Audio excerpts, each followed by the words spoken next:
Yes, sir. Yes, sir. Yes, sir. Yes, sir. You dirty bitch. We back with another episode of Sports Punch, brought to you by Full Profits Podcast. If you are now tuning in, this is a Saturday episode that me and brother Keith Too Tall have gotten together to do. We were busy earlier. We're trying to be busier earlier. We've been busy all week. We were busy the week before. Keith was traveling. He was all over. He was going to golf tournaments. You know what I'm saying? He was going to resorts. He was hanging out with his friends. People were getting married.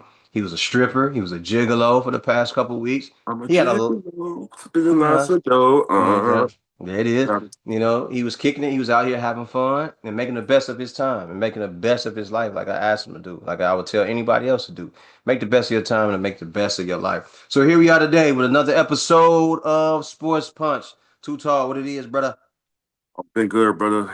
Like you said, last couple weeks been pretty busy. Tuesdays I got softball, so took away that day. But last weekend went to the Forever Mind Festival, basically R&B, house Chicago house music type vibes. Great showing out. First Okay. year, I think it was hosted by Tone Capone and DJ Ferris. So it was a nice little turnout. Maybe they, depending on how successful it was this year, that they might run it back again. Got to see some great acts. Saw Juvenile, Kelly Rowland, Keisha What? Cole. All Uh, over there? yeah, Keisha Cole, Kate Renata, Chingy. Saw quite a few people. Monica. So Okay. basically people mid 2000s, early late 90s. Mm-hmm. R&B shit, and then like a bunch of house DJs that was on fire. DJ Sluggo, Okay. Hillary Banks, Joe K, put on some fire sets. Okay. Now let me ask you this. Did you pay for that? Was it free? What happened with that? Yeah, I paid for that, but I'm trying to get to that point where I can get free wristbands. I need to start connecting more with motherfuckers. Get to Okay. that. Gotcha. That's a lot of money, but this one was cheap when I first got the ticket. So everybody else that paid waited late, you had to pay damn near double or whatever. Okay. Okay. Good, man. As long as you had a good time, man, you and your people had a good time, made memories and shit. Yep. That's all that matters, brother.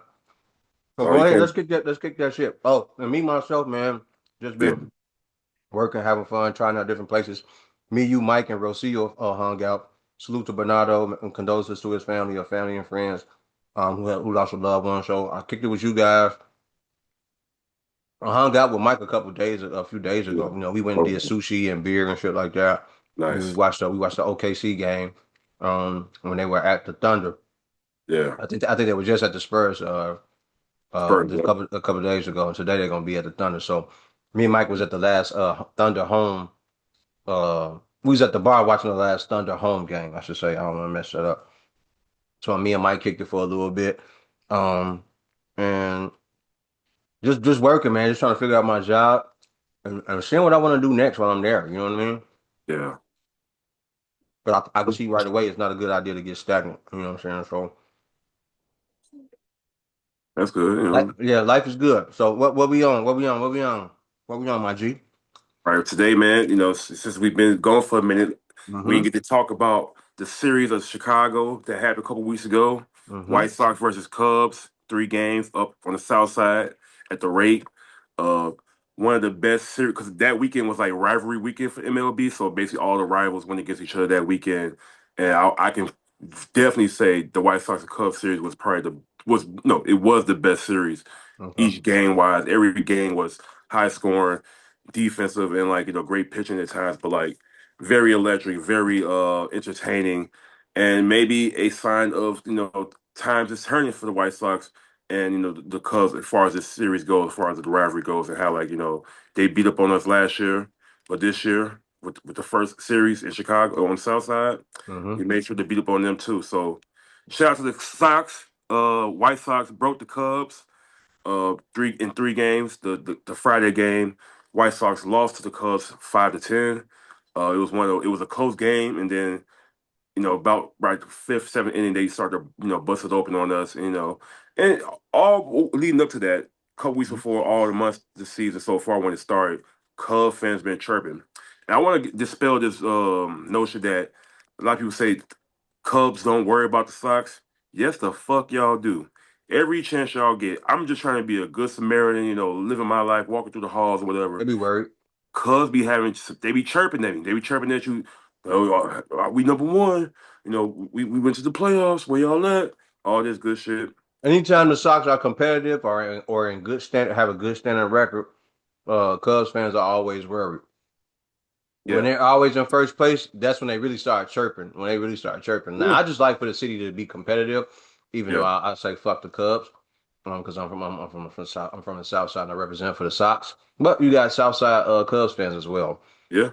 So, Those the worst. It's so like a for me, Chicago Packer fan, like a Green Bay yeah, Packer fan from yeah. It's like Chicago. why don't you just move to Indianapolis and root for the Colts or for Green Bay or something like that or the Lions or whatever these surrounding area jagoff teams are. You know what I Hmm. mean?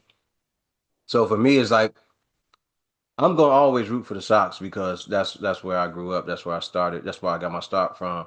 And I've always been a lifelong. I always liked the Cubs, but I just prefer the Sox, man. I'm always ride with the Sox at any point in time. But we know that y'all don't jump hard until y'all know officially Hmm. when y'all officially know that the Sox can't do it and they at the bottom of the division and they won't be in no playoff race, no pennant race. Once y'all know that, y'all get to talking real gully. Y'all get real gully Real, when y'all real. know that we ain't got no chance. But let me say this. Here's a dope part about the Sox fans. When we won in what 2005, Yeah, we kept it gully. We kept it gangster. We were gentlemen about it. We went on about our business. We celebrated for a few months, and then it was like, all right, now what's next? And then they broke that team up. yeah. They broke that team up. Y'all was still talking crazy, like y'all was the best thing since sliced bread, man. Y'all had nothing. Y'all had no motion or nothing going on around the city, man. Y'all was just seen as the better team in the city because, of course, y'all up north, you know what I mean. But everybody knows South Side is where it's really happening at, man. But anyway, go ahead, talk your shit, man. Let me get Yeah, up out but y'all way, man. Fuck them. like you said, like they be talking crazy, but like literally, like what I want to get off is they they've been quiet. They did the last few weeks. They've been quiet. They've been real quiet. They know that what happened after that series. So back to the series. We lost Friday night game, and I Hmm. said before the series started, we taking 2 out of 3. So when that night we lost that first game, like, oh, let's get it out the way. We can win these next two. Hmm. Next game we won 8-3. Smacked them right off the bat. Home runs. Murakami 2 home runs in that game. Showing off flicks and off like why I don't know how all these MLB teams passed on him, but thank you. We appreciate y'all. We got one of the best players, youngest players in the league right now. He's leading the AL in home runs with 20. Uh, and he just legit like he's had given us a whole new energy, a whole new vibe. Which I was like, man, if he could bring that just a little bit what he has done, it help us be somewhat, a relevant team or like fighting team. But we've been one of the best teams, the last few weeks actually. So we gonna win that game 8-3. The deciding factor game on Sunday. Man, this game was a roller coaster game, bro. Like this is one of the best games of the season so far that I've seen between both teams, if not any teams. But it came down to the extra innings. Hmm. We was down one. It was 8-7, and then we had a man on base, Edgar Carroll, our catcher, hit a Hmm. 2-run home run walk off. He even celebrated like he was in the World Baseball Classic, like where they're a little more, animated with their celebrations and stuff. He threw his hat in the air on the ground, you Hmm. know, stepped on the home plate. Everybody mobbed him and stuff. But Now, a what's wrong with great, that? What's wrong with no- that? nothing but like sometimes with baseball, American baseball, they try to have this like a whole unwritten rules or like how you should celebrate, how you should, Well, sportsman. celebrate gracefully and everything like that.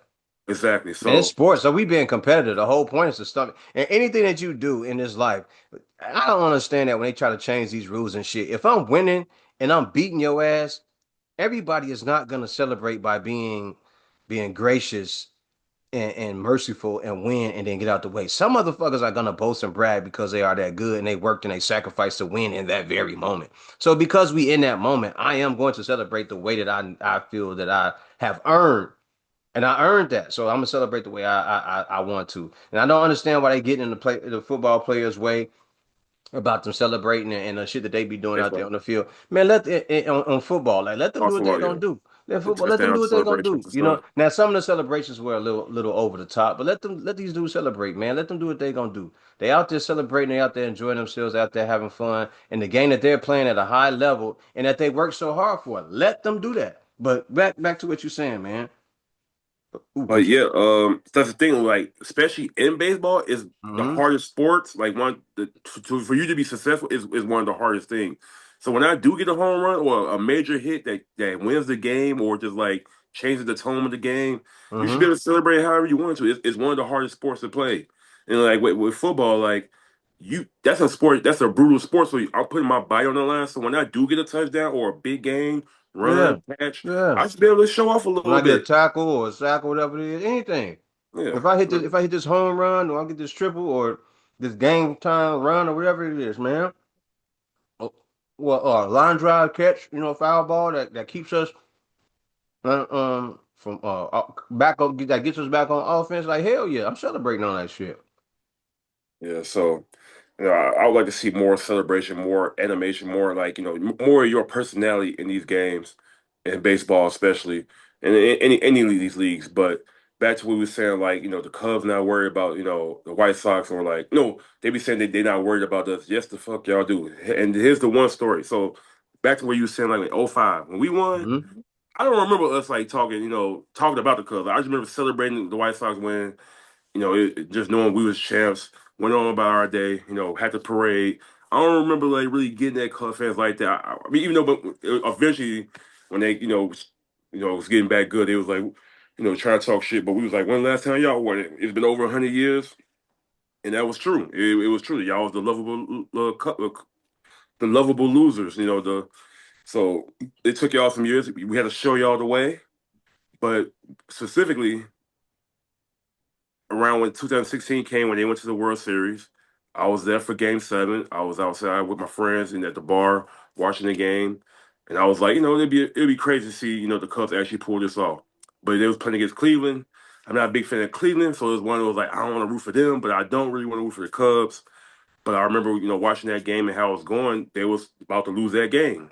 Then, Hmm. by the grace of God, water intervened. It stopped the game for an hour or two, whatever, and then they was able to reset, refocus, and they pulled off the win. They pulled off the win.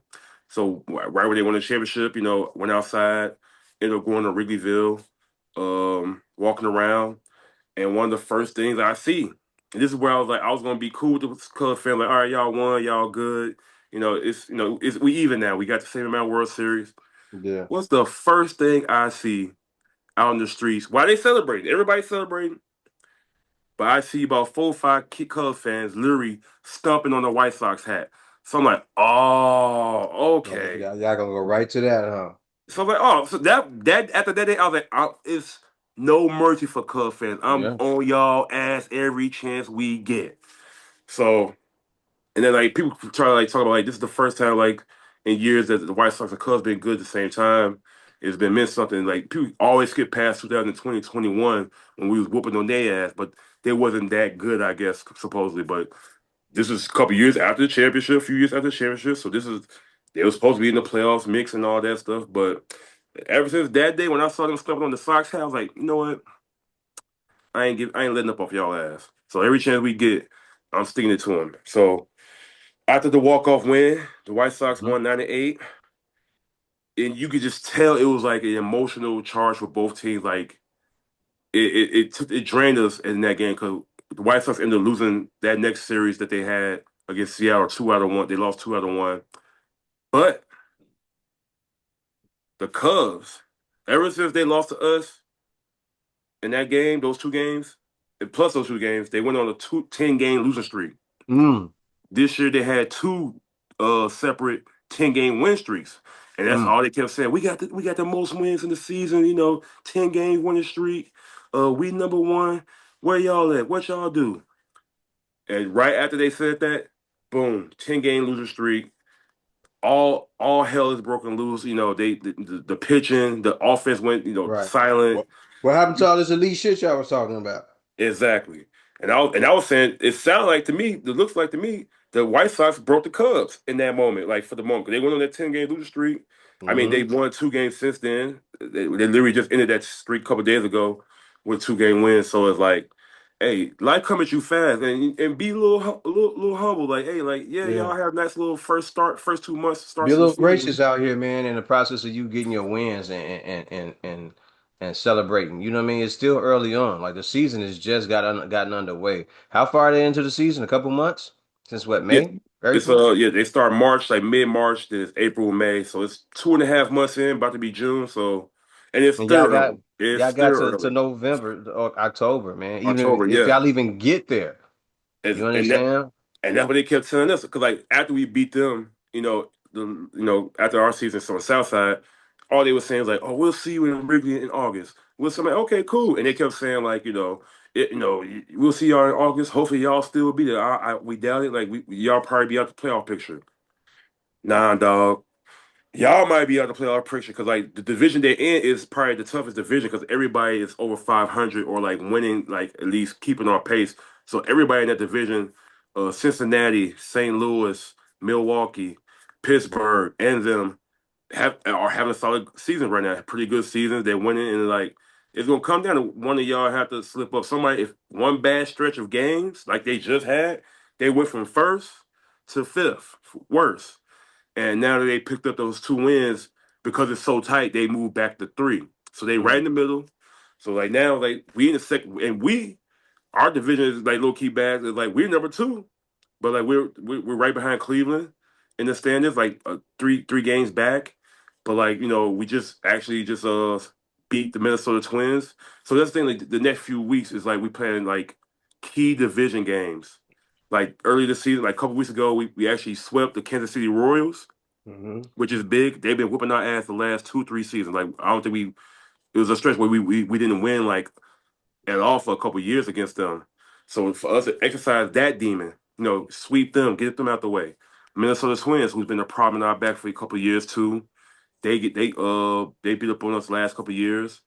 This year we took three out of 4 so far, and All right. And with that said, so I want to say this too, because you're speaking on it. So for those who don't know, the Chicago White Sox are 30 and 27. We are above 500 as far as wins go. We yeah, are 3 games behind in the Central Division. yep, We have a home record of 18 and 11 and an away record of 12 and 16. All right. When you look at the Cubs, you look at the Cubs and they are 31 and 27. They mm-hmm. are 53%. They are 5 games behind in the Central Division in the National League. We are in the American League. All right, the Sox are in the American League. They Mm-hmm. are 18 and 11 at home and 13 and 6 away. All right, so these are two teams that are in the same spot. For those who don't know, Basically, it's they like got one more win than us. that's it. They have one more win in their division or on their record than we do.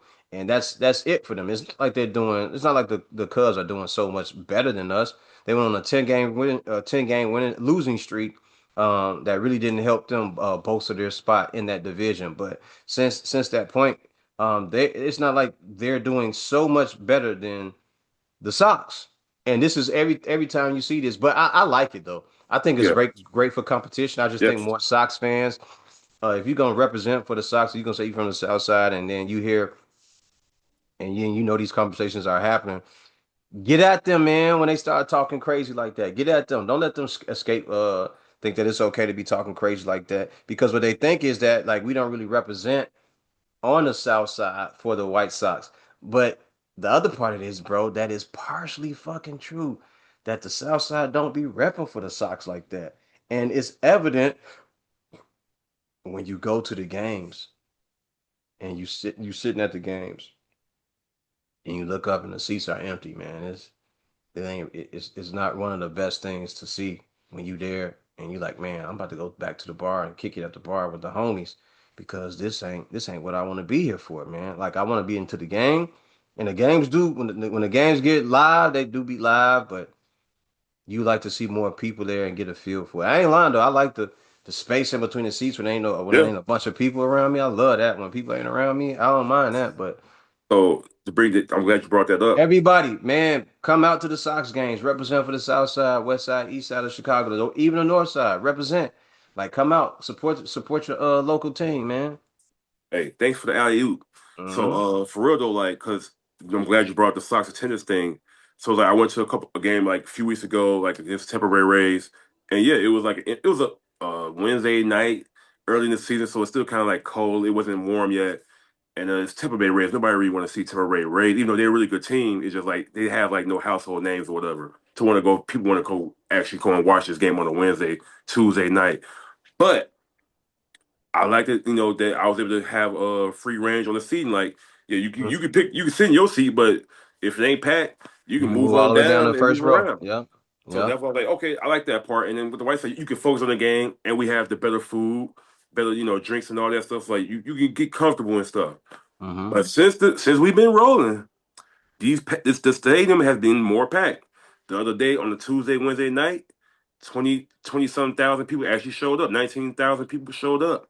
More on these slow nights. These are the games where like, late night, you know, and this is last couple of years we wasn't having this at all. It was dead. It was like you can walk in that motherfucker butt naked if you wanted to. Ah, But the other night, last night, that's what I packed, want, man. I want more people there. I want people to support packed. the South Side, man. Everybody from all over the cities, from the suburbs, the Chicagoland area.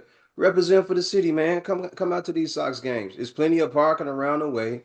And they You still got cheap right now. Yeah, the tickets are still decent prices, and you got nice, decent local bars in the area that you can go to and have fun. And if you don't even want to go to the game, just pull up, hop out, show up, pop out, enjoy the scenery in the area. You know what I'm saying? Come check out the neighborhoods and come kick it with us, man. Come enjoy the South Side. We ain't on no bullshit. We ain't on no bullshit. It's good bullshit over here. We having a good time out here, man. Come celebrate with us, man. Yeah. So, with that being said, Sox tennis has been picking up a little bit. And the difference between Cubs and Sox, the Cubs, they're paying, their team is basically 280 million, all the greater payroll. Mm-hmm. Ours is like 100, 120, 150. So Mm. like for us to have the same damn near identical record almost, it shows like, you can buy your try to buy your championship, but sometimes they don't always equate to winning. Like you can, get all these new pieces and stuff, get these contracts out. But while we working with a younger team, get integrating some new people, some misfits that came from different teams, and they shining for us. Every game is a different person showing up for us and winning the game or like coming through in the clutch this year. You don't know who's gonna be the guy really. Besides the main three, our main three guys right now is Munetaka Murakami, Miguel Vargas, Colson Montgomery. Those are our big three hitters, but we got a decent lineup with a young guy like Sam Antonacci, who's a gritty grinder. Wherever it takes to need to be done, he'll turn a single into a double like that if you give him the chance. Um, What we need Chase out here. Good job, brother. Good job, brother. Chase Mydroff, short, stocky kid, but he got a lot of heart. He's starting to see that he got some power. He's starting to hit a little more home runs. Last year, all year, he had 5 home runs. Mm-hmm. In the first 2 months, 2 months and a half, he has 5 home runs. So like he's starting to figure out his hitting as far as like putting in the stands. But like he's more of a contact hitter, like average. So like he's hitting like 270, I think, right now, Okay. which is pretty good. And we want to keep doing that. Just get on base. Just get on base. Go from there. His defense has gotten better. But then we have a lot of people that like people that's like thrown away. Tristan Peters, who's been coming up big in late innings or like in the game with his defense and bat. Um, and we got a couple more people coming up, man. The only sad part is last night we played the Detroit Tigers. We actually won that game, walk off 2-run blast, Miguel Vargas walk off home run. Shout You out know, to the D. D12. sent What down, what sent, down, what Det- down? sent Detroit packing for game one. But the bad part in three, Murakami, he had pulled up and running at first base, had a hamstring Mm. strain.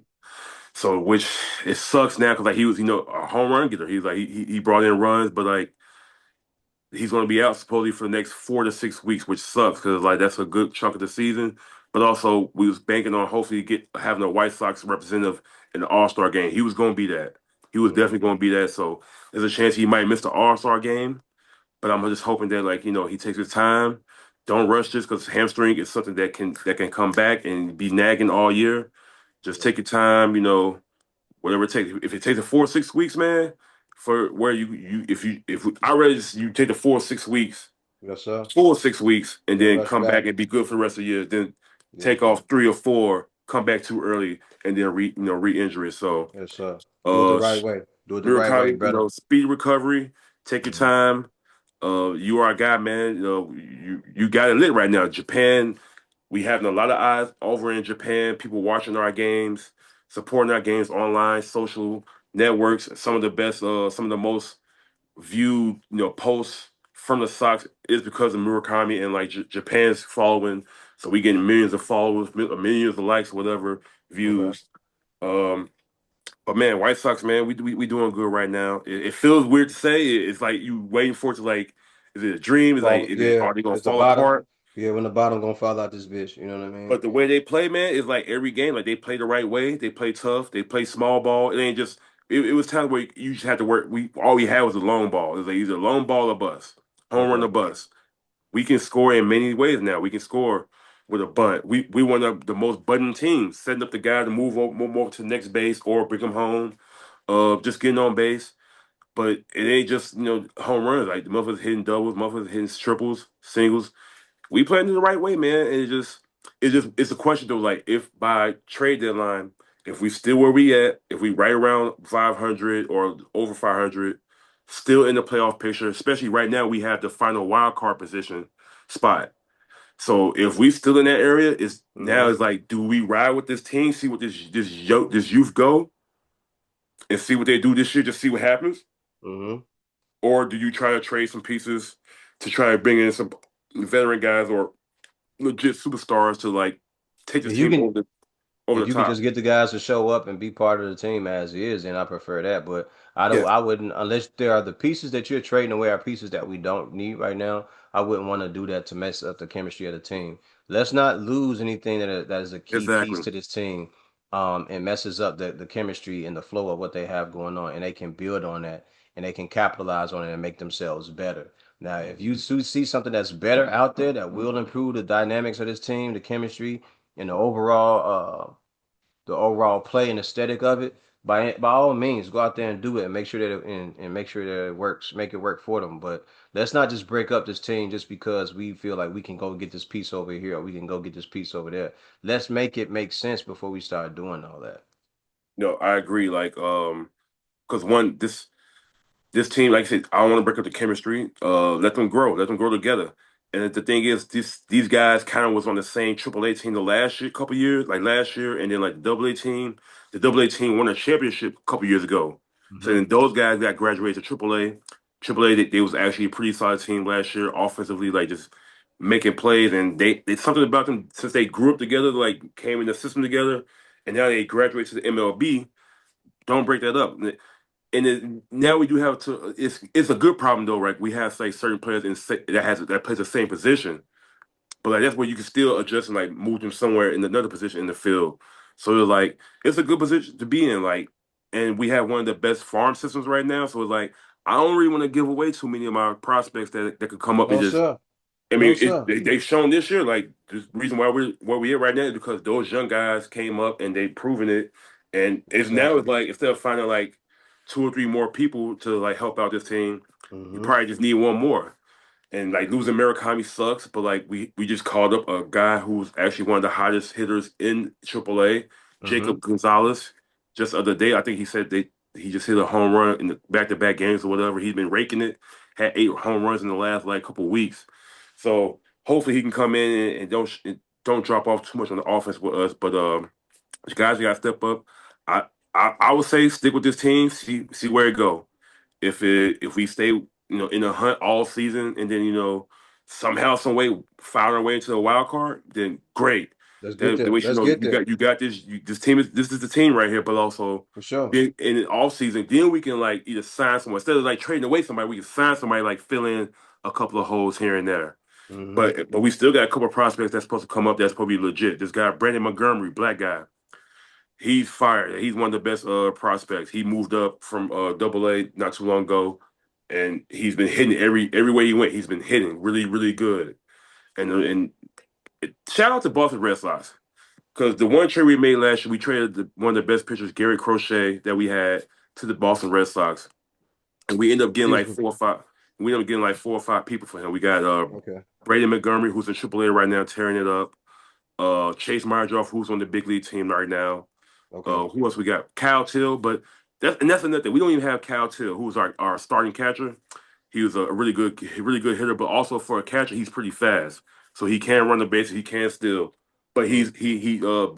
he tore his like eight nice, he had hamstring strain in the World Baseball Classic for his team Italy, and Mm-hmm. he's been out ever since. And they was ramping him back up, and he ended up getting he ended up getting hurt again with his knee. So now Okay. he's going to be out for a little bit longer. Hopefully, quicker, back before Mooney come back. But if we can get him back, put him in the offense with this Mm-hmm. team, Mm-hmm. and then Murakami come back, this team can take off and really like make some noise this year and next year. Really, like, I feel like if we keep progressing, keep getting better, keep working on our skills, keep playing right, we could be a team to be reckoned with in a couple of years if we keep this core together. Maybe get a veteran or two to like help out in the pitching and like and maybe on the field too as well. But we Mm-hmm. got options. We got the number 1 pick this year, and there's a legit one of one. Like there's literally like a unanimous decision like who is the number 1 guy to pick. And I know the White Sox is trying to play it like, oh, we got like 4 people we want to look at. That's how you're supposed to do it. Like, keep them guessing, but we know who we're finna get. Even though he's a shortstop, we already have our shortstop for the future, Colson Montgomery, because he played great defense on both sides, on that side, and he can hit. But Ross Chalosky, he looked real deal. Mm. And Okay. Okay. he can come in, he could be a third baseman, he could be a second baseman, he could play outfield. He can might we got options. That's a good problem to have. Even though we might have a lot of people at the same position, it's a good problem to have. See if who we like the most, and then if we can make a trade for somebody big, you know, go for it. But like that don't always equate to winning. Like some people we've seen it before. We've done it before where we traded, some pieces for a name Mm-hmm. and they came here and it wasn't no shit. So it's like I want to see this rock with this team for the rest of the year. Mm-hmm. And if we make the playoffs, wild card, great, or win the division, great. If we don't, but we improved since the last few years, which is if we over 500, that's a big progress. But if we get 80, Absolutely. That's all I'd be asking for. At least be above 40% to 50% of your wins, man. That's all I'm asking. Every year, man. Like it seems to me like they've had very good, not very good. They've had decent teams that can get them there, but then it's like they always go through those droughts where they're losing 8 games. Then they'll win one, then they'll lose 10, then they'll win one. And it has to be more consistency, man. And I like that they're trying to round it out with the guys that you're saying, and piece this team together a lot better. And I don't, and I'm sure you don't. You feel the same way. Let them be aloof. Be aloof about who you have. If there are 4 great draft picks coming up, hey man, we don't know who we gonna pick. There's 4 good guys out there that we aren't too sure about, and we're not sure which one of these guys will fit this team very well. We don't know if it's the right fielder, the pitcher, the second baseman, the shortstop. We don't know who it is. We don't know if it's the back catcher, whoever it is out there. But we're gonna make the best decision once we get to that point in that destination. yeah, And we're gonna try to stay off the radar while we do it because we don't want you mofos in our business trying to pick apart what we're trying to do and exactly. maneuvering and angling and finagling to get the guy that we actually want. Yeah. Yeah, and I think they say like that's kind of like a play to like help keep the signing bonus down because like number 1 pick gonna get like the highest one, but like Mm-hmm. certain teams will pay extra just if they want that guy. So it's like they're gonna try to run it up, but like just so we can keep it down a little bit. Like, all right, we're looking at other people too, so it ain't just gonna be just this one dude that we're gonna probably Mm-hmm. put all our money into. Mm-hmm. So it's a tactic that I like that we know it ain't just we just want to rock with him, but the White Sox. Don't fuck this up. Draft Ross Chalot. He's the real deal, Holyfield. Man, why y'all not fucking it up? Keep that winning percentage up. Yeah. Let's make this team look good. Let's Let's give get eight. people a reason to keep and continue to come to the games and bring more friends and have more sporting events and outings at Sox Stadium. Let's make sure that the wins are an example of why more people should come to the games.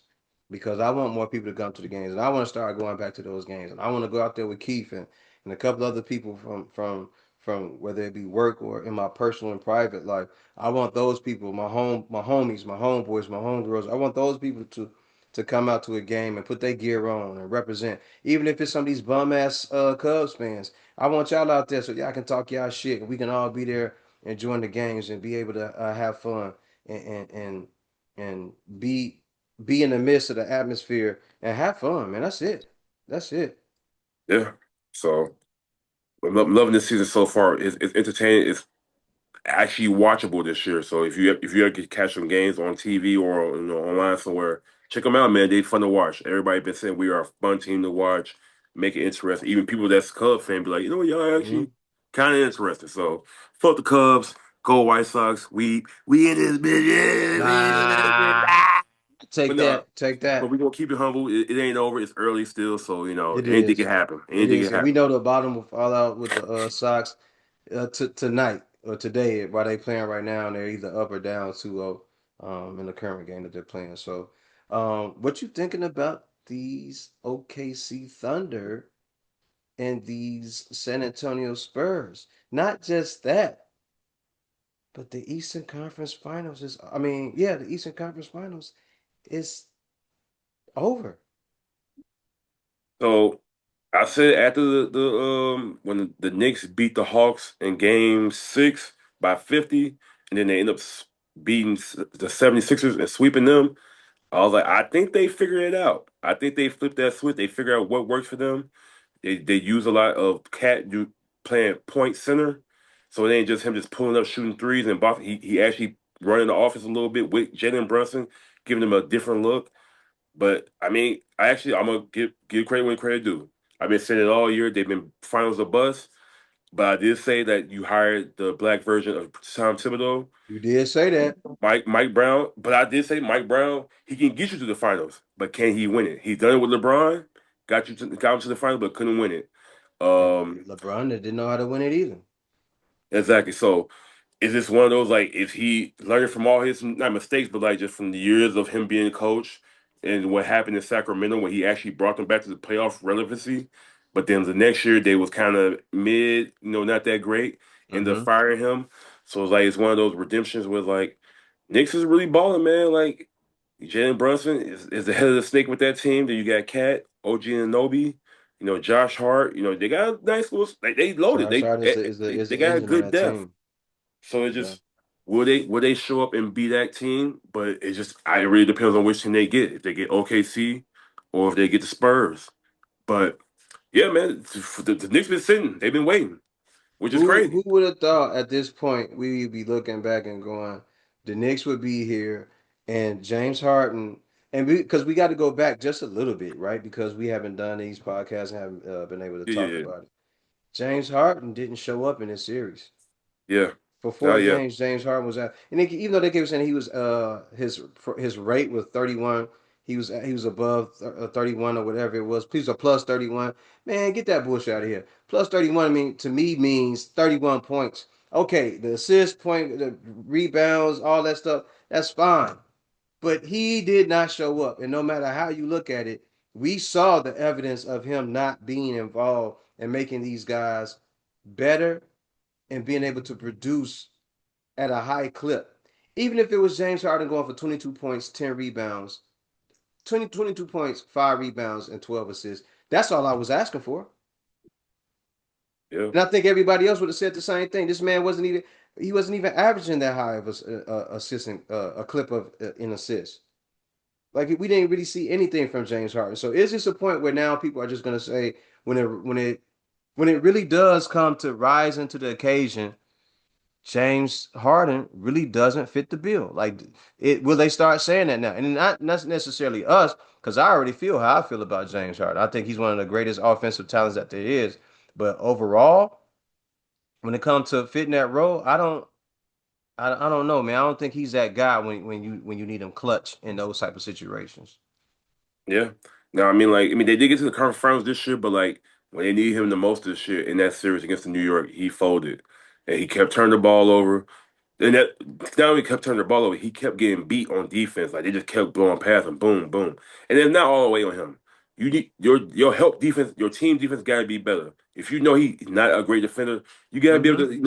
to rotate. You got to be able to shade a little bit. Show a little bit of body to make that person second guess coming to the hole or coming past him. So like it go a little bit both of them. Like Kenny Atkinson got to get them right on the defensive end.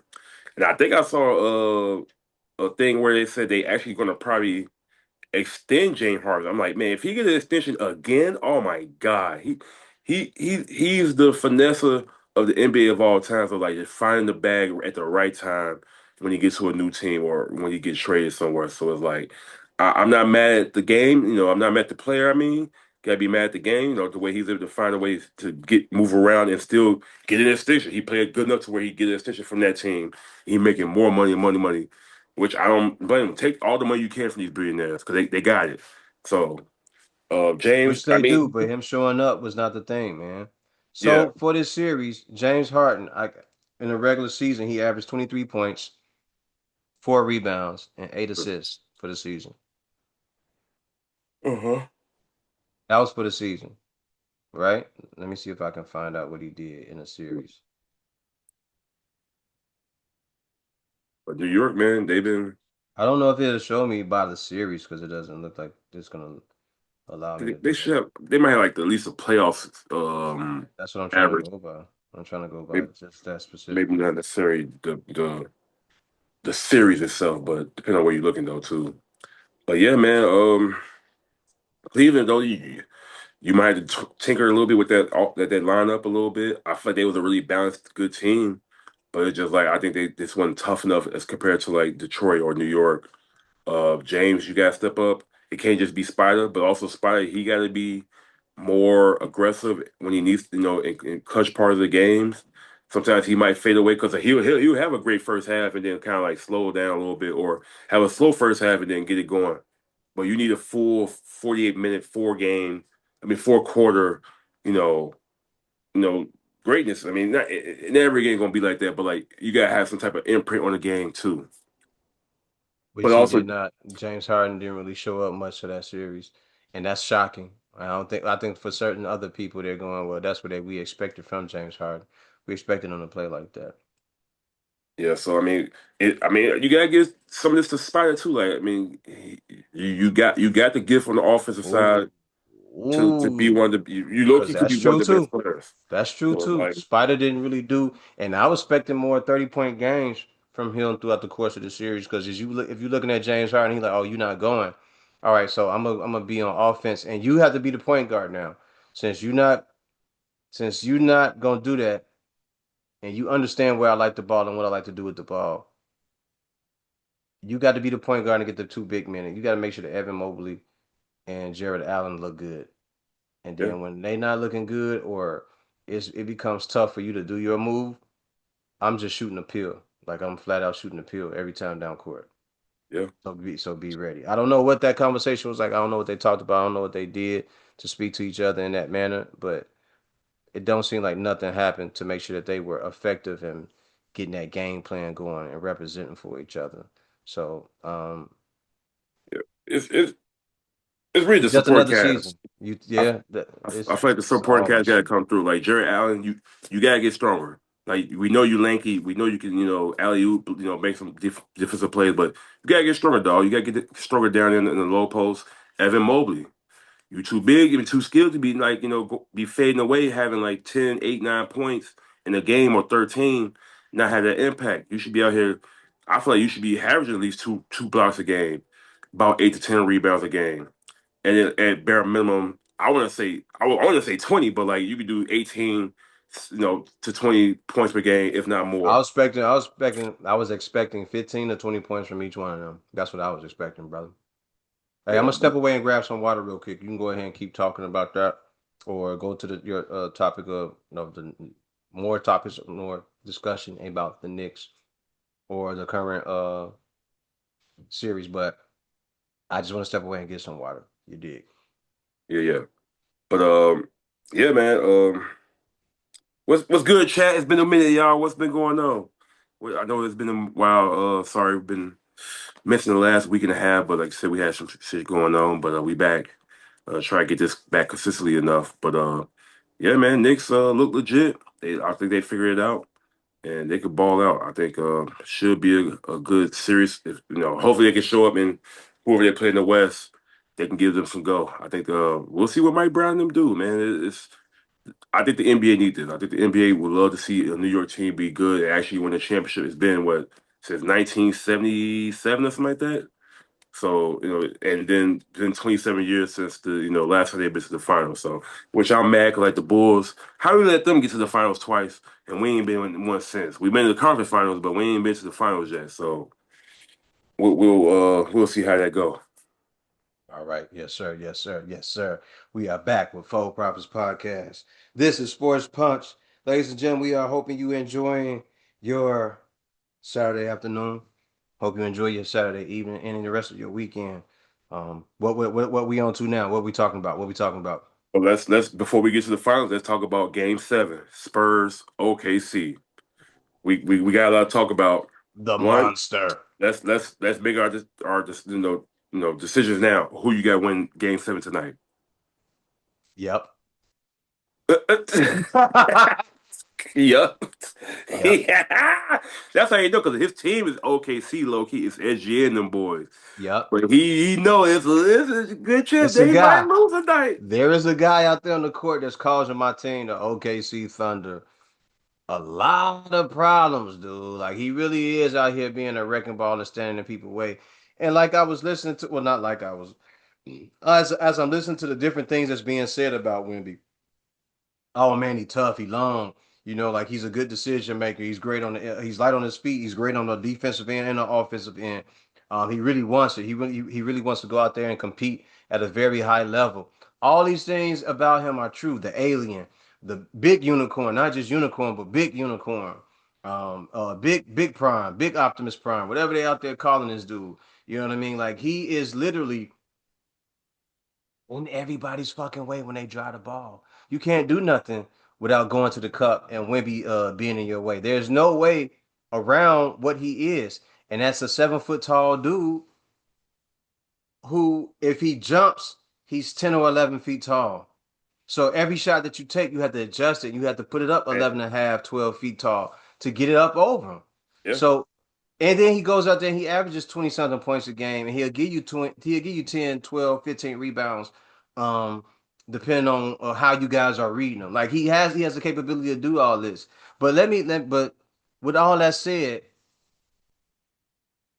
this game 7 is gonna come down to skill and will. Whose will is gonna break first? yes, I Whose will is agree. going to break first? Have the OKC Thunder soften them up enough to say, all right, y'all been playing with us back and forth, and when we win by a certain number of points, and when y'all win by a certain number of points. Like it's been like that. All right, y'all won that game by this many, and then we win this game by this many, and that's been an ongoing thing, and it's been happening on and on and on and on and on and on and on. But at some point in this game 7, from beginning to end, someone's gonna have to say, we got it, and we not letting the reins of this thing go. There's no way that we're gonna get us up to this team and they're gonna beat us. We're gonna hold on to this and we're gonna make them adjust to what it is that we're doing. And we don't believe as an OKC Thunder that Wemby, Castle, Vassell, Dylan Harper, De'Aaron Fox, we don't believe that none of these guys can do what we can do and deal with us to close this out. We gonna make this rough on y'all. Our crowd is gonna be into this game. It's gonna be a home game, and we gonna go out there and make this as frustrating for y'all as possible. On the flip side, Wemby is out there to get it done, and his team believes in him, and he believes in his team, and he's Yeah. gonna go out there and do whatever he can to win, even if it is at the cost of being 4-15 shooting. He gonna go out there and block shots. He gonna go out there and be in the paint. He gonna go out there and be a nuisance. Chet Holmgren, tonight is where you earn your damn money. Yeah, yeah, Hartenstein, tonight is where y'all gonna earn y'all money, man. yeah. It's, SGA, Shea Butter, tonight is gonna be where y'all earn y'all money. So this is for all the marbles right here. There ain't gonna be nothing else to say much after this because this is do or die, win or go home right here. 7 game series. This is it, and I am counting on the OKC Thunder to do it. But the other part is them guys on the San Antonio Spurs, they want all the bullshit. They want all the smoke. So OKC Thunder, that's where I'm going. That's where I'm staying. Alex Caruso, Chet Holmgren, Hartenstein, Wallace, Jalen Williams, J Dub, Hey, all those Jacob. guys. Everybody on that squad that pitches in when Shea goes out, to make that game possible and make those guys look as good as they do. I'm counting on those guys to go out there and really make it work and put up the best effort possible. But we gonna see because tonight is gonna be the most coldest game in the Eastern Conference Finals What's of all. Because we saw the best series with the Denver Nuggets versus the Minnesota Timberwolves, and now we move to this series, which is Spurs versus OKC, which people say that if it's come down to the West, this is how it's gonna look. And here we are now.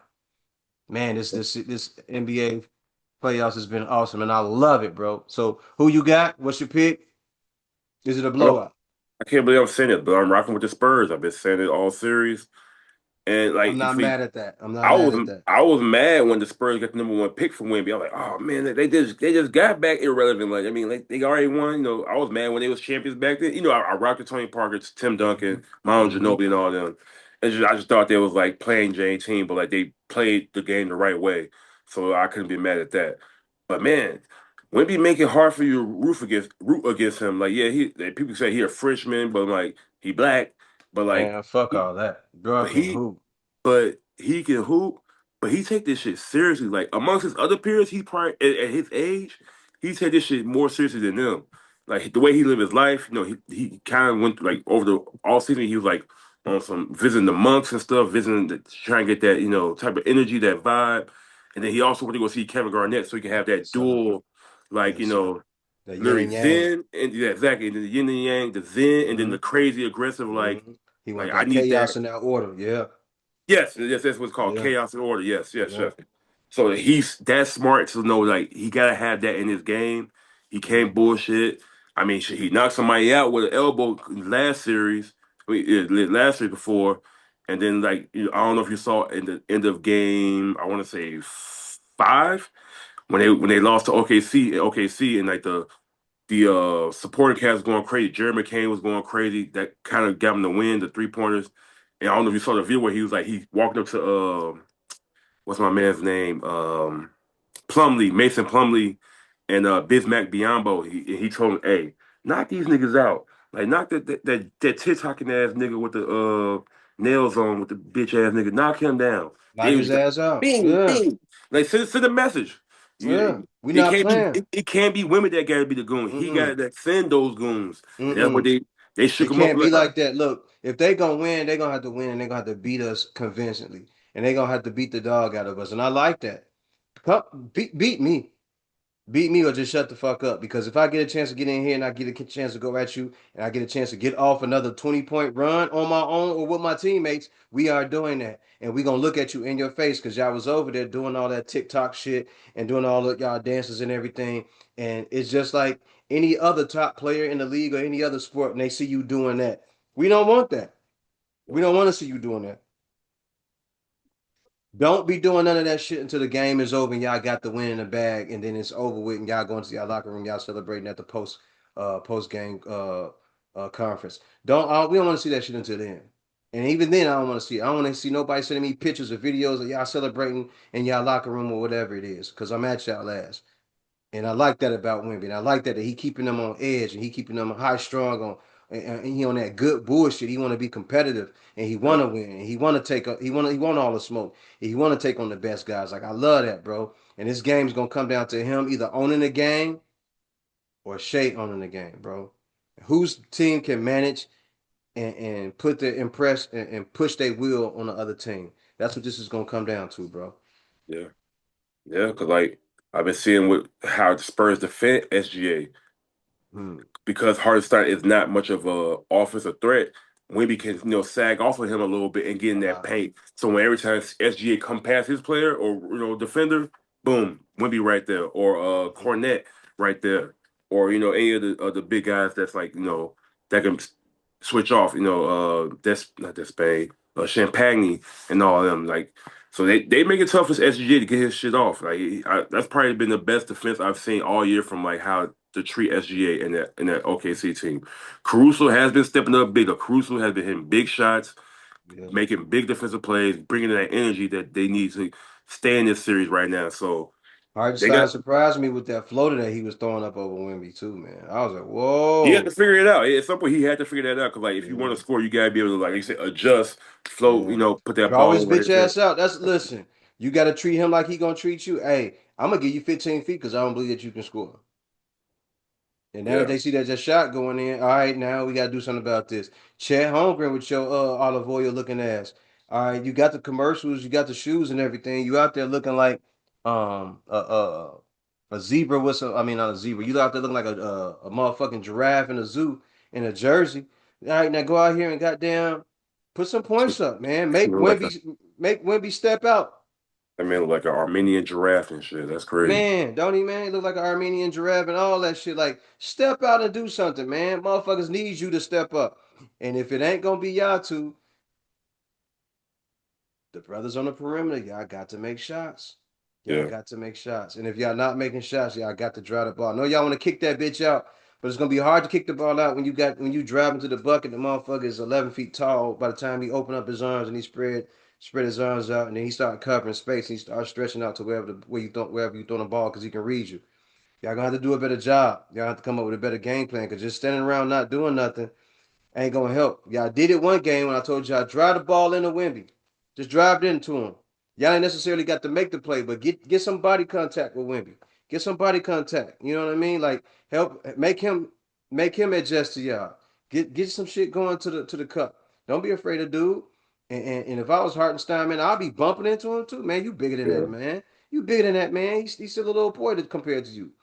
Bump in that man, move him off the block, do all that stuff. You know understand what I'm saying? But this is a pivotal game. This is it right here. This to me would determine all who is going to win the entire championship or the entire finals run and win the championship. I think it's the Larry O'Brien trophy. I think they call it. So my pick, of course, is the Oklahoma basketball Thunder. yeah. I And think it's it, gonna be a close game, maybe 6 to 12 points. I don't expect it to be a no blowout. Hope not.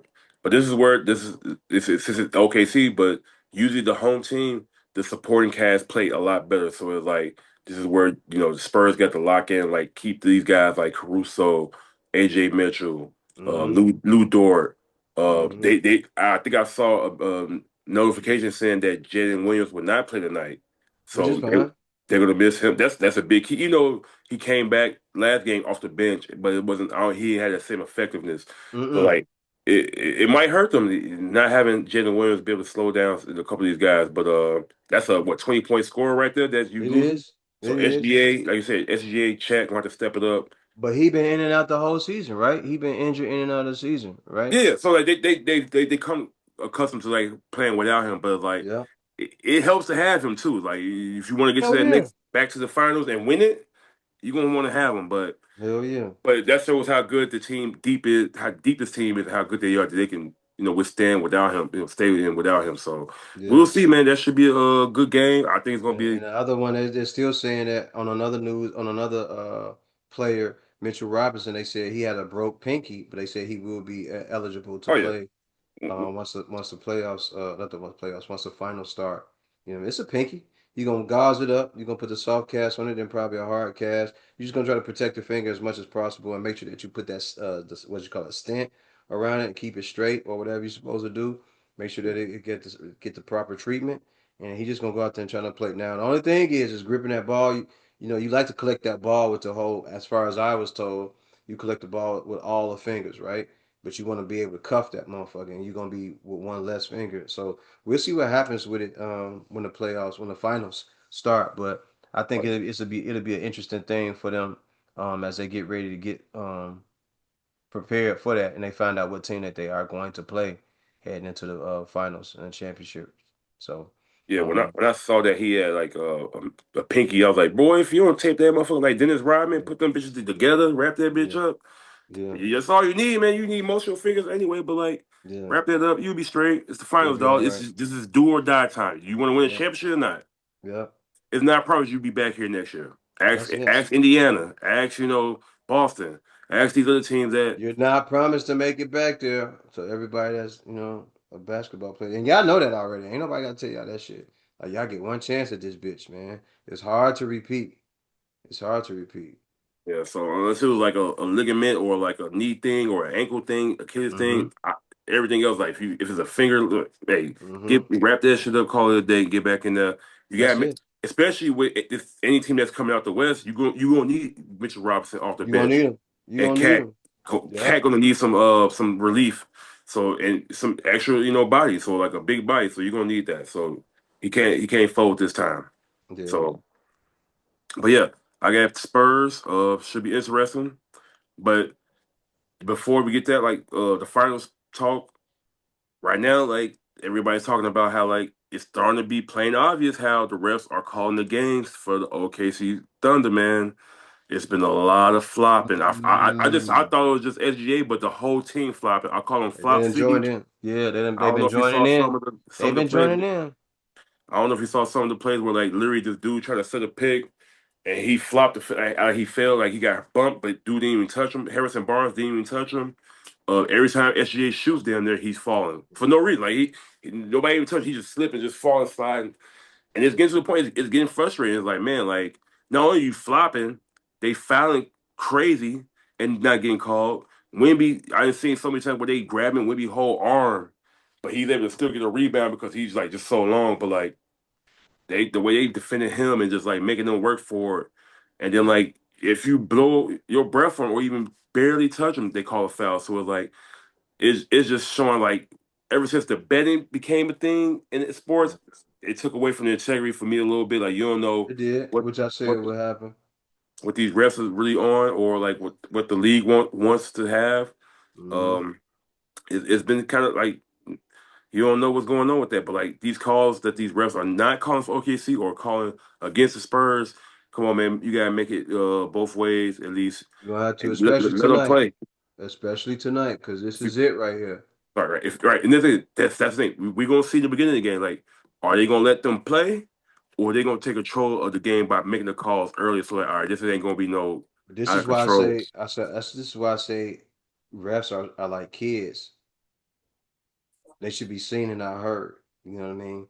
They before the game starts, they should go to the middle of the court, tell Shea and Jalen Williams, tell Wemby and Vassell or DeAndre Fox to come to center court and say, hey, we gonna be seen and not heard. Y'all gonna decide the game for us. So if y'all go out there and y'all play with finesse or y'all get to playing on soft, we just gonna let y'all play a soft game. All right, we gonna call calls, but we gonna try to make it even on both sides. But if y'all want a game where y'all can bump into each other and y'all gonna be physical, not a little. If y'all gonna make it a game where y'all gonna be physical, let us know now, because we don't want y'all telling us, well, lighten up on the calls later on. All right, let us know now, because if y'all gonna be physical and we know this is game 7, y'all can go out. We want y'all to go out there and play, and we gonna hold the whistles. Like we gonna keep the whistles in our pocket.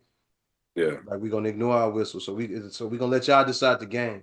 So if it's gonna be one way or the other, and I will leave it at that. yeah. Um, Also, I want to give a shout out to Dylan Harper, the Mm, rookie, for the Spurs off the bench.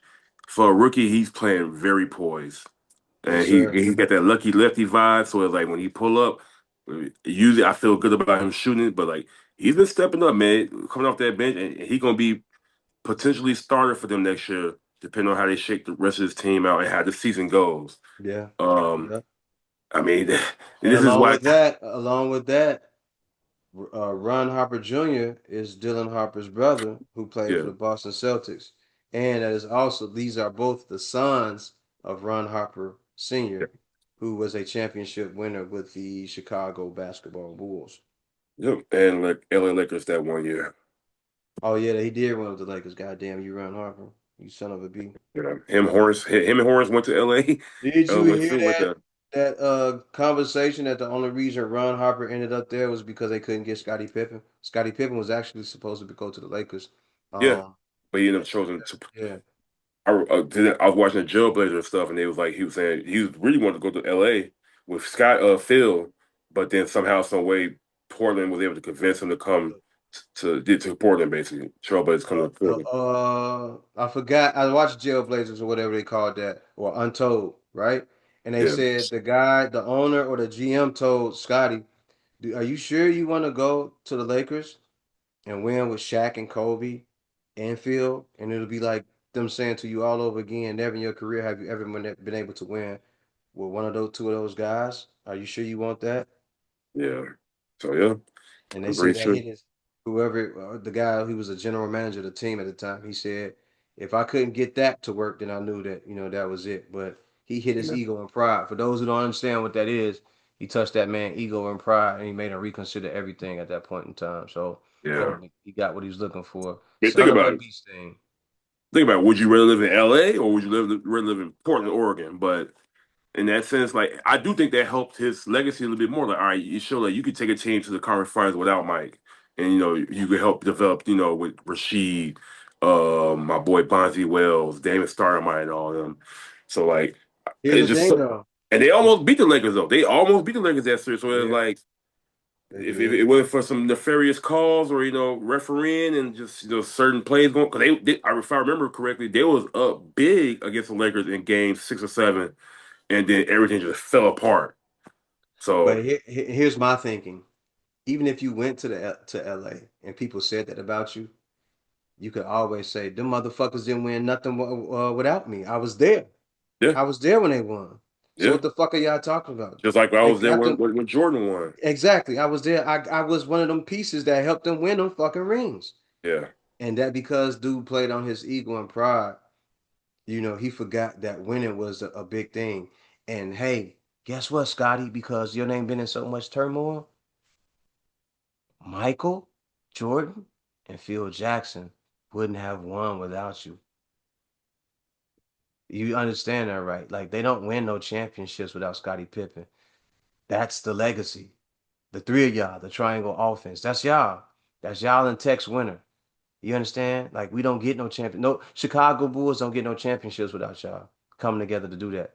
So even though you were in your letting your ego and your pride speak for you, you could have easily turned away from that, turned that offer down and said, "Yo, I'm going to LA for this amount of money. Hey, can y'all pay me this? Yeah, we can match that, or we'll give you this on the back end." And you could have went in there and won as many championships as you wanted to while you was working with Kobe. You could have gave the game to Kobe, showed Kobe, hey, you know how to run a triangle. Oh, I know how to run an offense. Hey, this is how you cheat the offense. This is how you do this. Now, this is what Michael would do. So now he got the game from Mike, and he goes and get the game from you directly while playing right next to you. So yeah, all that's game that you could have gave Kobe and gave Shaq and everybody else, and then you could have split it up with the other younger guys and showed them how to be savants and owners of the football, owners of the basketball game and leaders on the court as well.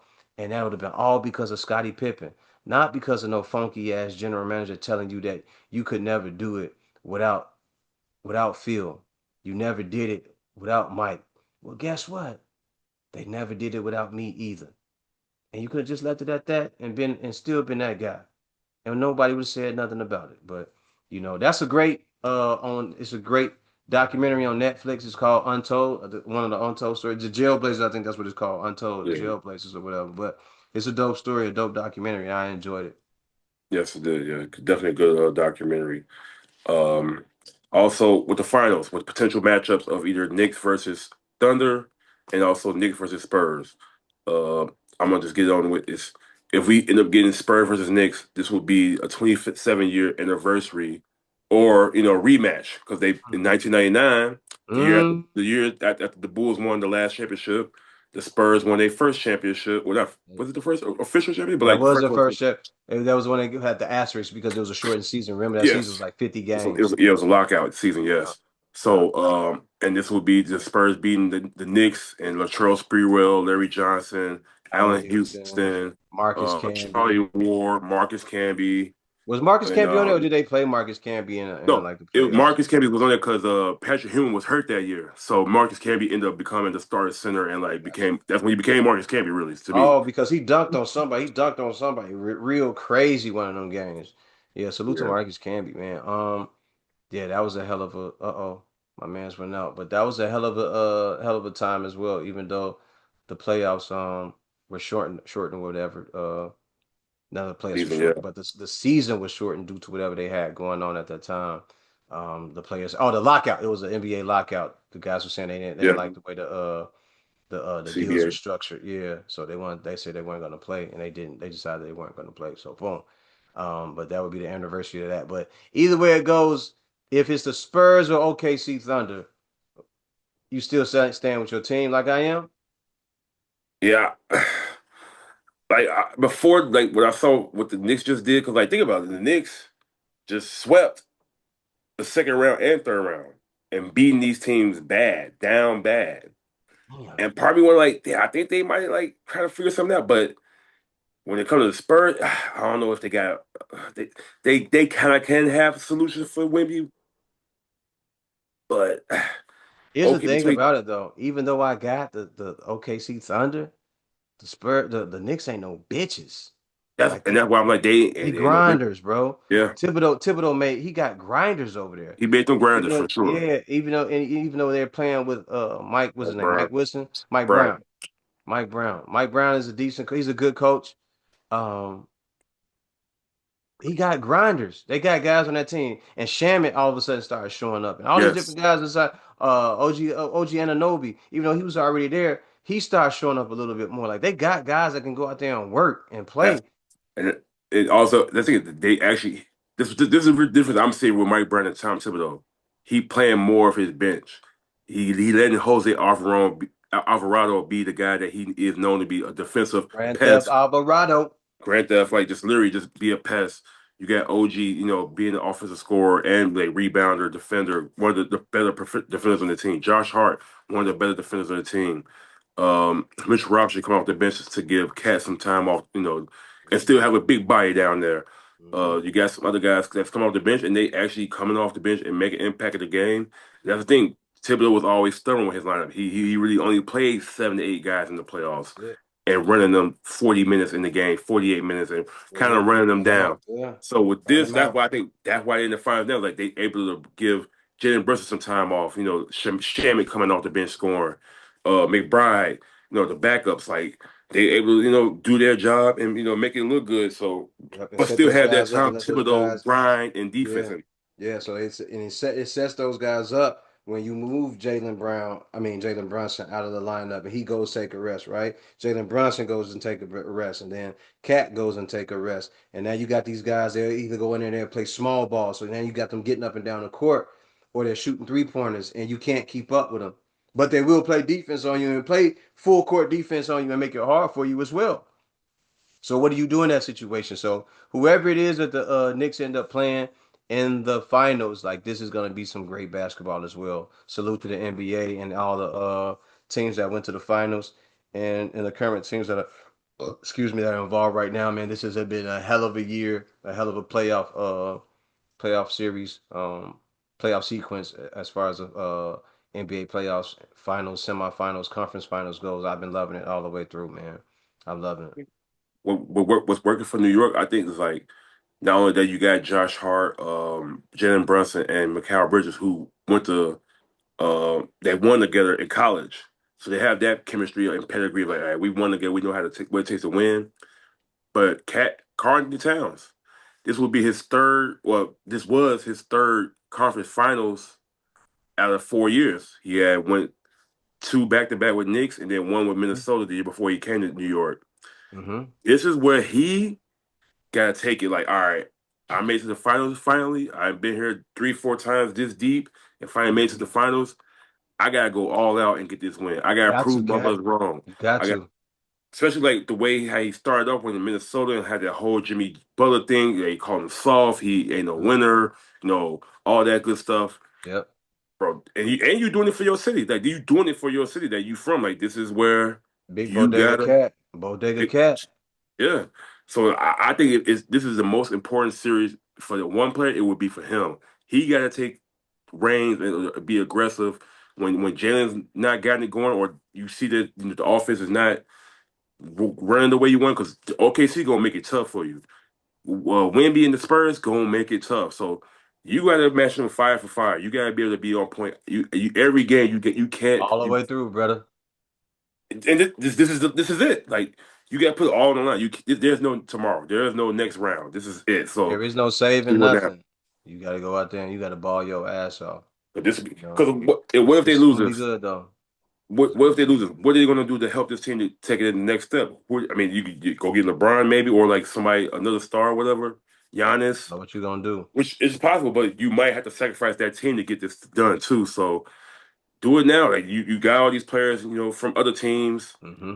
plug them in, and they working well. Hey, take advantage now because there is no tomorrow or next time. There's no guarantee you will be back here again in the finals.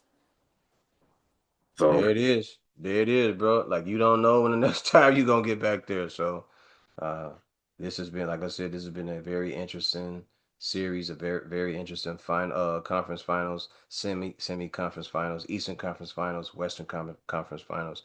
I'm just enjoying it. The Western Conference really put on, and the Knicks really just owned the Eastern Conference. Man, god damn, like they just said we ain't taking no smoke from, we ain't taking, we take all smoke. We ain't backing down from nobody, and we plan on walking through all y'all, walking you bitches down, and then we go into the championship game, and that's where they find themselves at with time to rest. With yeah, time to rest, so they should be all right. Hopefully they practicing and keeping themselves warm, but they got plenty time to rest, man. So this is gonna be good. yeah. And then shout out. We got some shouts to do like Okay. over the time it was announced that Wemby was Defensive Player of the Year, as Okay. deserved. Guy Okay. gets so many blocks and so many rebounds. He literally affects the offense of the other team He as he does. should. And SGA, congrats SGA, back to back MVP this year. And this is Hmm. where like, all right, we want to show it in this final. Are you the MVP this year, or was it Wemby? Because I know This it right Wemby. here, bro. This Wemby it said right he here. took We that got to show personal. it. Yup. So I think they won game one because of that. I think he or whatever. So the game they announced it, he won. He came back that game. Was like, all right, I'm gonna win this game. So shout out to SGA MVP of the season, back to back seasons. Um, I feel like it could have been somebody else, but like once SGA on the field on the court and healthy this year, he was balling. So I can knock him for that. But NBA first teams, you had Kay Cunningham, Luka Doncic, Nikola Jokic, Hmm. um, and Wemby as well on there. I really wished Jalen Brown would have been first team, but he ended up being second team All NBA. That's how they He do, my man's man. That's how they doing. so yeah, like he kept that team, relevant this year without his backup guy, his partner on the team, and They just be you treating know him like a sucker. I think Joe Mazzulla did win Coach of the Year, which well deserved because he took that team from trash to pretty solid and kept them number two all season. So it just didn't show in the playoffs when they had the chance to do it. What's another thing I had? Oh yeah, I think the It was. NBA It was has Joe Mazzulla. It was Joe Mazzulla. Joe Mazzulla. Okay, cool. So yeah, look, and then I think Keldon Johnson from the Spurs was Sixth Man of the Year. He's showing out on for that team as well. Also, the NBA approved the new lottery system for the draft that they're going to implement next year, not this year. I think it's called like a 3-2-1 or whatever. So basically, instead of like 14 teams, they give you two more teams. 16 teams can be in the lottery, but there's other things that they're saying it's basically going to supposed to like take away the tanking teams to have a more chances to get number one spot. It's going to give other playoff teams that's actually good higher chances too to get like a number one spot. So it's gonna make it, to where everybody gotta win. Everybody you have to keep trying to win during the season. You can't just like, all right, we're gonna lose these Yeah, rest of we're these gonna let the bottom games. fall out. Yeah. So we'll see how that goes. I don't know how I feel about that. I think it's also like a trial period. I think it's like they're gonna try this until 2029. See how that go. And if it works, they're gonna probably stick with it, or if not, maybe go back to the old way, but still try to find a way, a incentive to like make it where players, find them or kill them for losing so much. But Let me say some awards real quick.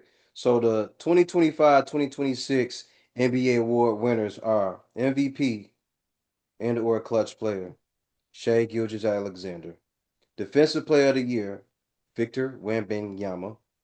Rookie of the Year, Cooper Flag. Sixth Man, Keldon Johnson. Most Improved Player, Nikhil Alexander Walker, who once played for the Hmm. Minnesota Yes, Timberwolves, who's yes, yes, he did. also the cousin of Shea Shit. Gilgeous-Alexander, Yep. also known as Shea Butter. Coach and Executive of the Year, Joe Mazzulla and Brad Stevenson. Brad Stevens. Sorry about that. And All NBA First Team. Y'all can go check that out for yourself. But a couple of the players are Shea Gilgeous, SGA, I should Yes, say, yeah, yes, Victor Wembanyama, Wemby, Cade Cunningham, yep. Luka Doncic, and Nikola Jokic. And anything else you want to see after that, y'all can go look that shit up for yourself. But that's just a short rundown of what they got going on with the NBA and its awards for this year. Yes. And then NFL just started to kick off the OTAs. The Bears just started this past week. There was some clips out there that showed that like Caleb Williams threw a pass so with ease, he was literally running back off his back leg, flick of the wrist through that bitch, 67 yards to Roma Duze. That boy I gonna be mean, tough for a long time, yeah. brother. And they saying that the ball is coming out his hand quicker. Is he's hitting his players right where they need to be because another year under the same system is less thinking now. It's more reaction. It's like Hmm. boom, I know what I'm doing this time. I know what this offense entails me to do. I know more with my players got a better chemistry with Luther Burden, Roma Duze, Colson Loveland. Colston Loveland, Cole Komet, the running backs that we got, Swift, Manungai, and the rookies and whatever that came in. I've heard good things about Xavier Thomas, a receiver that we got Mm. around like third, fourth round. He Okay. had a big couple plays in OTAs. And it's Okay. OTAs, this is not pads, but It's just to not, see it's just to but see they like, getting yup, that routine, getting that routine. exactly. So and this is where you start. And what I This is would where hear you from the great, what you not what I would hear, but what you would hear from the great quarterbacks is that, uh, or the great receivers is when you get out your breaks and you are where you're supposed to be, the ball is there before you turn around. So all you gotta do is catch it. yeah. So if he's getting his passes together and they're on target where they're supposed to be, we no longer have to look at him and say it's him. Yo, it's the receiver's not catching the ball. So yeah, Caleb, we look forward to you having a hell of a season. I don't know, I don't remember what Keith said, but I think we both the Iceman, I think we both said or are saying that you're gonna be around 13-3, 13-4, 14-3 or 13-4 this season. Shit, I was saying like this, I was saying that, or maybe it might be even 15-2 or some shit like that. Because a lot of these games, even though they're saying that we have the hardest season, the hardest schedule for the season, one of the hardest schedules in the season, It's a tough season. man, I think y'all can win these games, man. Oh From yeah. what I seen last year, if they can put the complete package together, and now that y'all under the same coach, I believe this is just like all the way up. Like Fat Joe said in Yeah. the song with Remy Ma, like this is gonna be this is gonna be the part of the season when they really take this thing and they go all the way up with it, man. So I look forward to the way this season turns out. I think it's gonna be dope for the Chicago Football Bears, and I'm looking forward to a hell of a season for them. Um, Caleb just got to be sharp with that ball. If you don't have it, brother, just throw it away. Just throw it Yeah. away. Live to make another play. Yep. You know what I'm saying? And to the receivers, man, be where you're supposed to be. And when you're not there, and the play is, if it's a broken play, let's get back to the ball to get open so we can, what I'm saying, make some better plays like y'all were doing last year. And it should be a hell of a season for the Bears. But y'all already know, you know what I'm saying? If it ain't that, y'all know where I stand with my shits. Yeah, I know where I stand with my shit. So I'm done. I ain't got nothing else to say. But yeah, I'm looking forward to this season. Get that rapport back going, get that shake off that rust a little bit.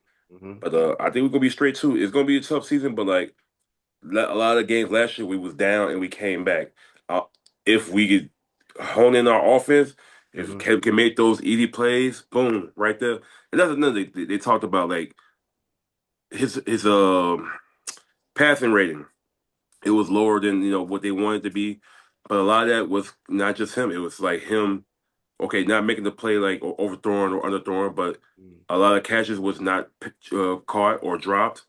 And a lot of the reason of that is because a lot of players would look away trying to figure out where they're gonna go or do next instead of catching the ball and then going off. So hmm holding it, just grab the ball, see the ball, grab the ball, then make your move. But that would help a lot. I think there's a lot of throws I've seen where he just it was right. It was on the money, but they just hmm didn't catch it. So they got to help them out.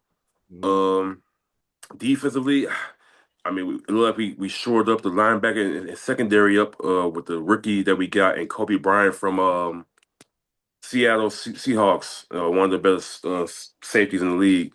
The defensive line, I'm still kind of skeptical on, but we brought some pieces in that can hopefully help at least sustain it until we can like either make a trade or get somebody else off of free agency that's still on free agency right now that can make an hmm impact. Von Miller, Joey Bosa, and Hanson Reddick, or something like that. Uh, Hassan Reddick. There we go. My bad. Hassan Reddick.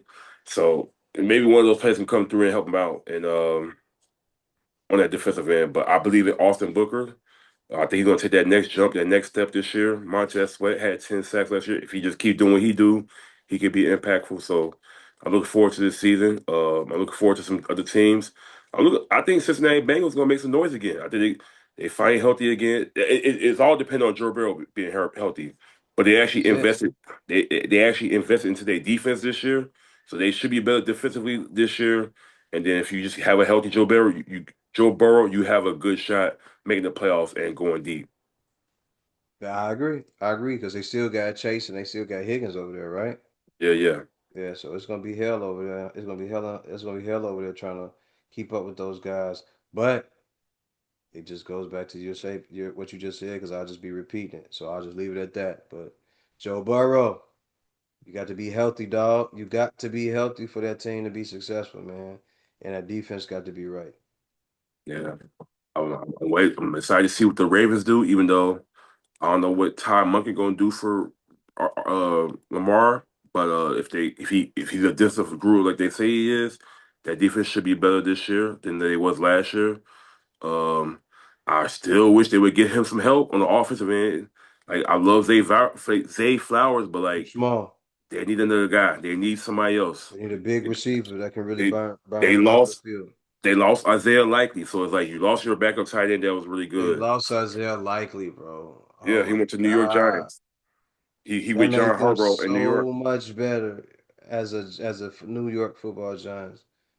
Oh my God, man. I can see where this could be one or two ways for Ravens. Like it can go really good this year, or it can go kind of Really bad. bad. But I hope No, ain't not. gonna I be think no kinda. It's gonna be really bad.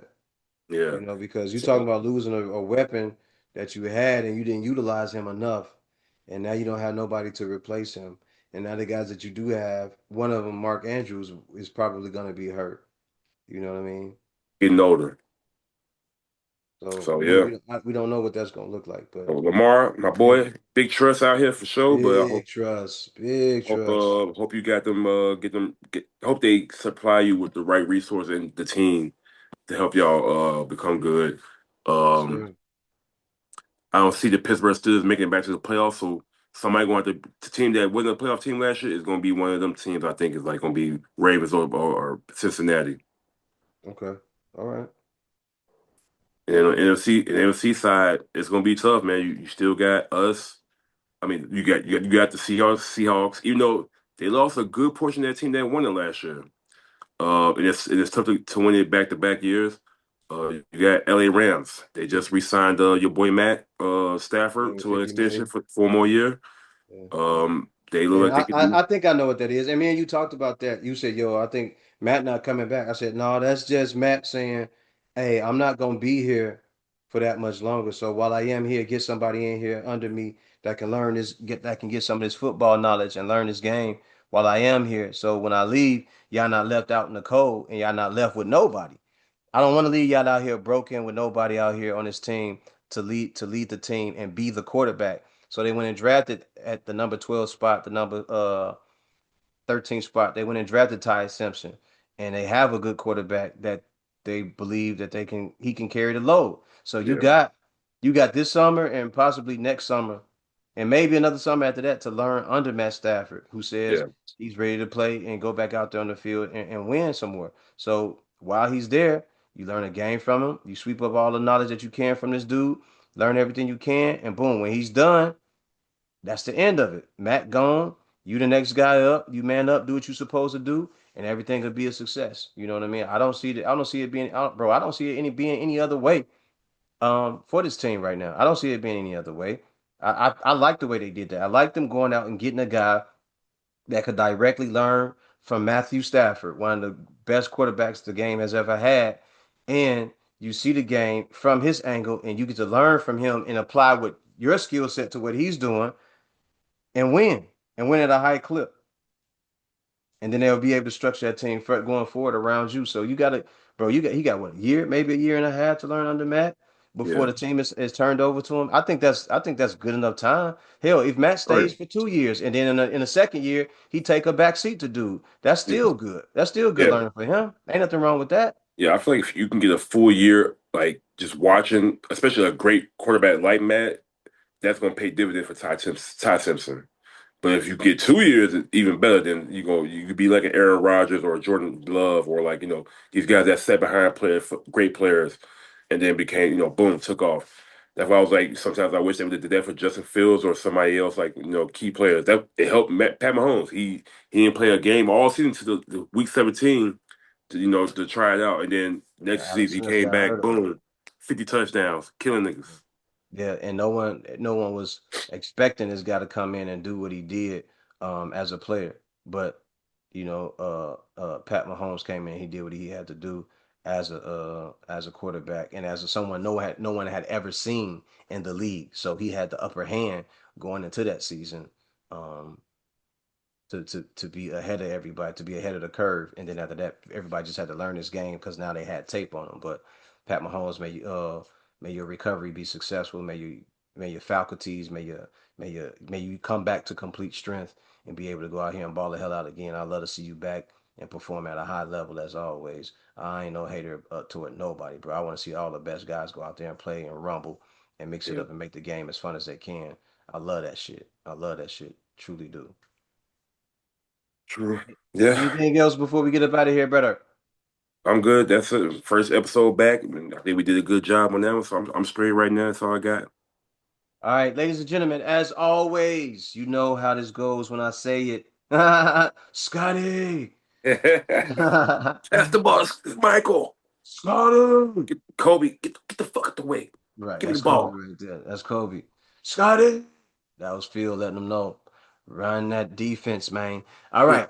As always, remember the mission statement when you striving for greatness. God never puts you in the driver's seat if it's taken. Ladies and gentlemen, this has been another episode of Sports Punch on Faux Profits Podcast. Ladies and gentlemen, my guest is always Keith Too Tall. I am Brother O. It's always a pleasure. Y'all enjoy y'all weekend. I'm gonna get out here and go look at some new places to stay.